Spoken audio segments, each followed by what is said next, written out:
I wasn't looking for giants when I started researching Appalachian coal mining history.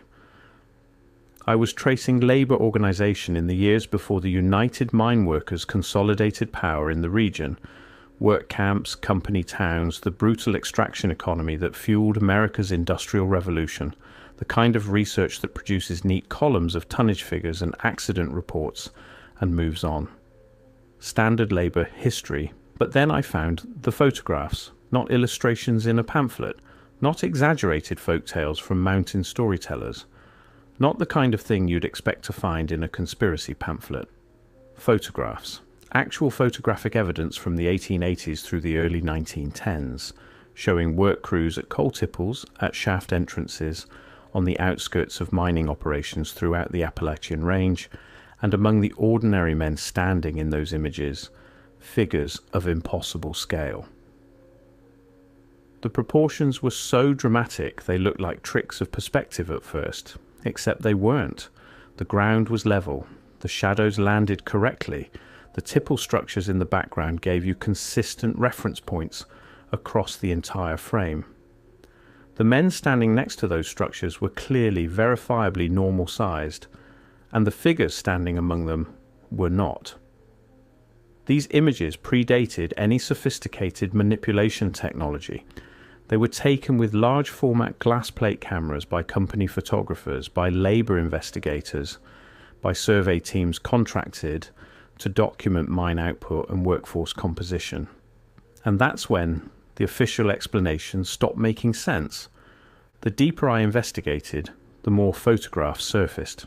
Glass plate negatives held in West Virginia State Archives, album and prints from federal labour investigation files compiled during the 1890s and early 1900s. Gelatin silver prints from company records once held by now defunct coal operators in eastern Kentucky and southwestern Virginia. In image after image, in camp after camp, across the full length of the Appalachian coalfields, the same configuration. Work crews of 15, 20, sometimes 30 men, lined up at shift change or posing beside the day's coal output, and among them consistently individuals who stood 9, 10, sometimes 11 feet tall. Not one. Not an isolated medical anomaly documented for scientific curiosity. Multiple individuals, sometimes 3 or 4 in a single crew photograph, standing with their colleagues in the grey morning light outside a mine shaft entrance, wearing the same canvas work clothes, the same heavy boots, the same carbide lamps clipped to their caps. The Smithsonian Institution has materials from the 1900 labour surveys that reference these individuals.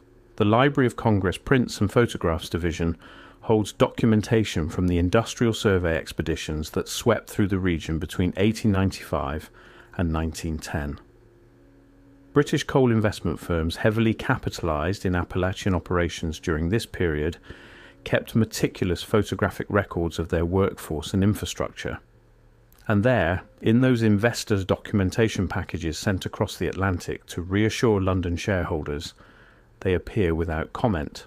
Men of extraordinary size integrated into the labour force, unremarkable. Always the same pattern. Document, catalogue, never investigate.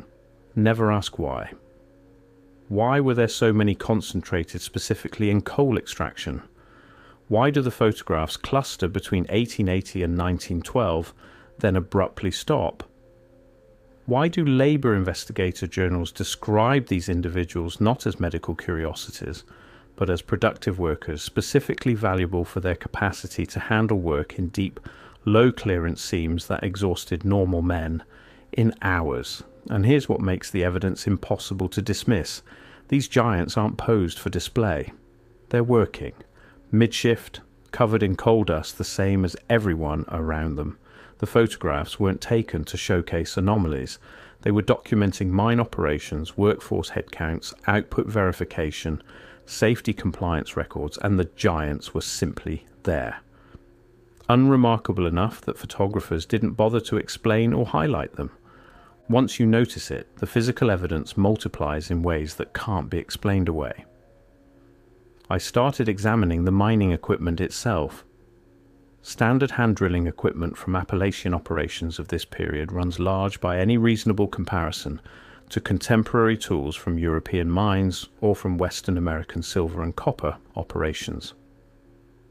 Drill handles recovered from sealed sections of abandoned mines in Mingo County and Harlan County measure significantly longer than their documented European equivalents. Standard explanation: regional manufacturing variation. Except these same regions were importing significant quantities of equipment directly from Pittsburgh and Cincinnati manufacturers who supplied mines nationwide. Why would identical suppliers produce dramatically different tool proportions for one specific region? The evidence embedded in the tools themselves is harder to explain away. Grip circumferences on recovered pick handles from several Appalachian sites measure well beyond what would be ergonomically practical for a standard adult hand. Not worn or reshaped by use, original manufactured dimensions, a normal man gripping such a handle loses the mechanical control that makes a pick useful. The tool becomes awkward, inefficient, but for a hand proportionally scaled to a 9-foot frame, the dimensions become exactly right. The coal cars tell a related story. Narrow gauge mine cars used for hauling coal from the working face to the shaft bottom were, in most operations, pushed by hand before the introduction of mule haulage and later electric motors.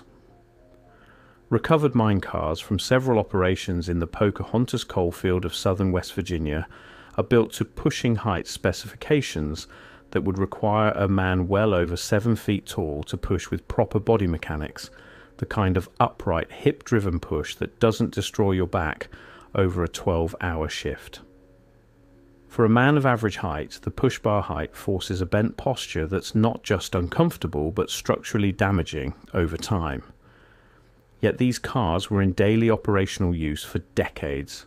Museum cataloguers have labelled them experimental design or transitional technology. They're found in working mine contexts, showing years of coal dust accumulation and operational wear, in operations that ran these cars continuously for a decade or more. There was nothing experimental about them. Then there are the mine structures themselves. Appalachian coal operations in this period weren't deep shaft operations in most cases. They were drift mines and slope mines, following seams into the hillside. The entries, the portals, the interior heading dimensions were theoretically determined by seam height. You cut just enough rock to extract coal economically. Every inch of extra roof rock you took meant more blasting, more labour, more material to move. Operators were aggressively cost-conscious. Yet portal dimensions at dozens of abandoned mine sites throughout the central Appalachian coalfields are significantly larger than the coal seams they accessed would require.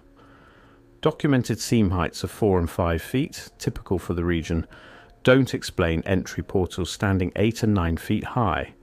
The standard explanation involves ventilation requirements and equipment clearance. Except contemporary mining engineering manuals from the period specify portal dimensions well below what these sites exhibit, and the mines were using equipment that fit those standard specifications with room to spare. The surface structures are even harder to explain away. Company housing in isolated Appalachian mining camps, the structures built furthest from the main settlements, designated in company records as housing for heavy labour crews or extraction teams, consistently show architectural proportions that don't match the company housing built for the general workforce. Door frames standing 10 feet high, interior ceiling heights approaching 12 feet in structures that are otherwise built with absolute minimum material usage, because waste in company town construction came directly out of profit margins. Sleeping platforms at heights that would leave an average man's feet dangling uncomfortably. Tables and benches at heights calibrated to someone significantly taller than the standard workforce. Not in one camp, not in two. In camp remnants documented across 5 states, West Virginia, Kentucky, Virginia, Tennessee, Pennsylvania, wherever the oldest and most remote mining operations left structural remains. Why would operators who squeezed every board foot of lumber, who built housing barely large enough for a man to turn around in, consistently build the heavy labour housing too large, unless it wasn't too large for the men assigned to it. The photographic evidence, examined systematically, is devastating to conventional explanations. The scale confirmation available in these images is unusually reliable, better than in many historical photograph collections, because mine operations provided an abundance of fixed dimension reference objects. Timber support sets in mine headings were manufactured to standard dimensions. Coal cars were built to documented specifications. The mine structures themselves had known dimensions recorded in company engineering files that survive in several state archives.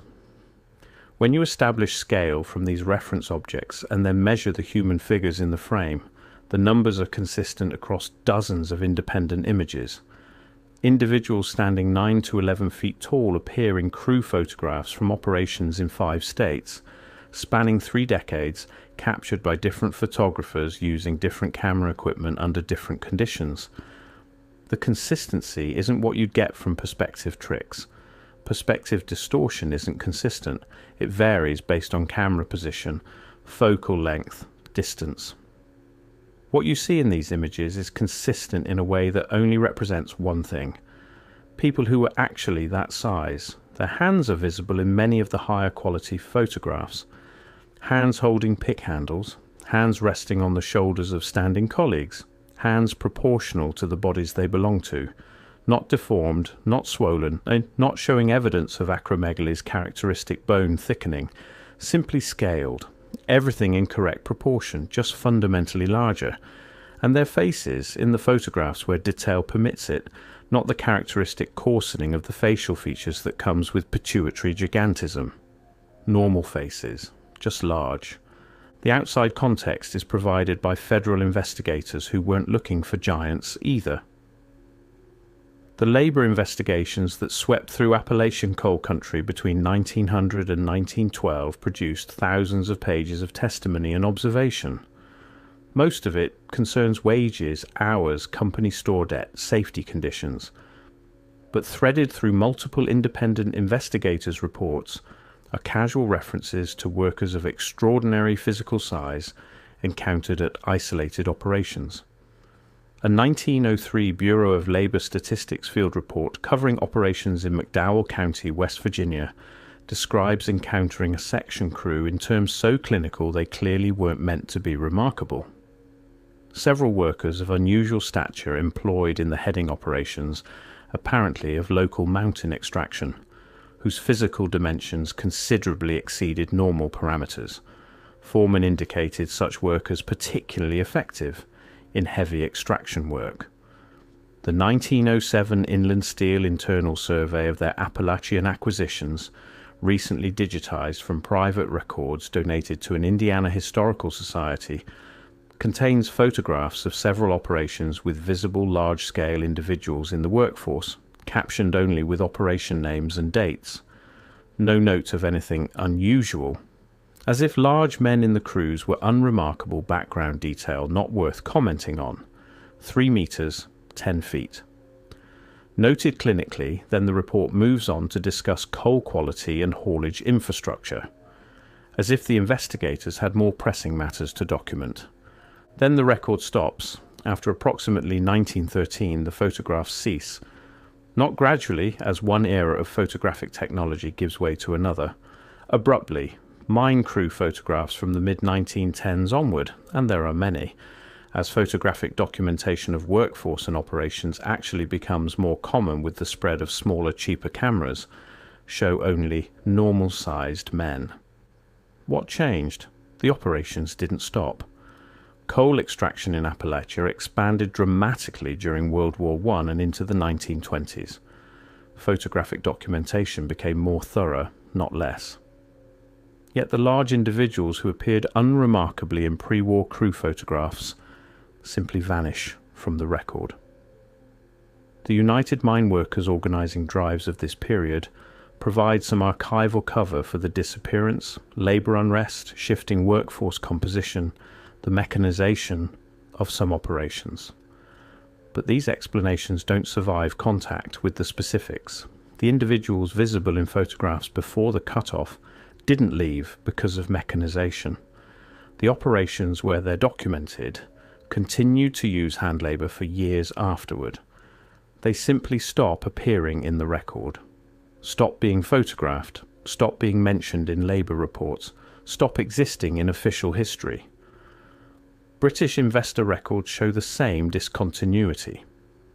German industrial surveys of American coal resources, which included photographic documentation through 1911, simply omit what they had previously documented without comment. It isn't that later records contradict earlier ones. The later records simply behave as though there's nothing unusual to observe, while the earlier records casually document something extraordinary. As if sometime around 1912 or 1913, a collective decision was made about what was appropriate to record, what was permissible to see. The physical evidence persists in ways that can't be entirely erased. Antique dealers and mining salvage operations throughout central Appalachia still occasionally surface the oversized implements, picks with handles that no normal man can swing effectively, drill steel in diameters that exceed any documented equipment specifications from the period, loading shovels with blade dimensions that would make them unmanageable for standard-sized operators, all showing the wear patterns of regular use. All functional tools recovered from working mine contexts, not display pieces or ceremonial objects. County historical societies catalogue them as oversized specimens or unclear industrial application, despite the fact that they're recovered from mine sites and bear unmistakable evidence of mining use. The coal dust ground into wood grain that no amount of time removes, the specific wear patterns that come from striking rock and coal, the chemical residue from the black powder used in pre-electric blasting operations. The alternative explanation, that these were everyday tools for workers whose size made such proportions practical, goes unspoken in institutional documentation. The questions such an explanation would raise are apparently too disruptive. Too many implications for what we think we know about who built the industrial foundation of American energy production, who accomplished those feats of extraction in the years when coal powered everything. What disturbs me most isn't the evidence itself. When you present these photographs to historians of American labour, they acknowledge the images are authentic, nod at the scale discrepancies, and explain them away as perspective effects, without ever explaining how perspective effects remain consistent across hundreds of images, multiple photographers, different decades, different camera technologies. When you show the tools to curators, they catalogue them as manufacturing anomalies. When you describe the architectural proportions of the remote camp structures, you're told they reflect regional building practices without any attempt to explain why those practices would consistently waste scarce material on excess height. It's not active denial, it's systematic incuriosity. Questions that aren't asked because following them to their conclusions would require rewriting narratives that are, at this point, institutional. But the questions remain. Why did individuals of extraordinary size concentrate specifically in Appalachian coal extraction during this particular historical window? Why do company records describe them as valued, specifically recruited for heavy work, rather than as curiosities or medical cases? Why does their documentation cease precisely as labour organising and federal oversight of mine operations increases, precisely as the workforce becomes more formally documented, more officially counted? And what happened to them? There's no record of departure, no corresponding appearance of large individuals in other regional labour forces, no demographic event that would explain the disappearance. They simply stop being recorded. I keep returning to one photograph in particular. It's undated but contextually placed in the early 1900s, recovered from the estate of a mine foreman whose family donated a collection of operational photographs to a county historical society in southwestern Virginia. The image shows a shift change at a drift mine entrance. 6 men coming out of the portal, black with coal dust. All of them are normal size. One is not. He's not centered in the frame. Not highlighted, not positioned for emphasis. Coal dust on his face and hands like everyone else. He's simply part of the shift coming out of the mountain. But his head clears the portal entrance that the other men duck under, his hand on the back of the man in front of him. A casual collegial gesture. He is not a tall man, he is a giant, and no one in the photograph is looking at him the way you'd look at something extraordinary. They're colleagues, co-workers, just people finishing a shift. We made them impossible by pretending they never existed. We turned documented reality into forbidden speculation by simply refusing to ask the questions the documentation raised. We erased individuals who were apparently ordinary enough in their own time that the foreman who kept this photograph for the rest of his life filed it among routine operational records rather than as a specimen of the remarkable. The mountains hold what the history books don't. The tools remain in salvage yards. The oversized camp structures still stand in the hollows, slowly returning to the hillsides, waiting for someone to ask the right question. Why were they there? Why were they forgotten? And what else have we agreed quietly not to see?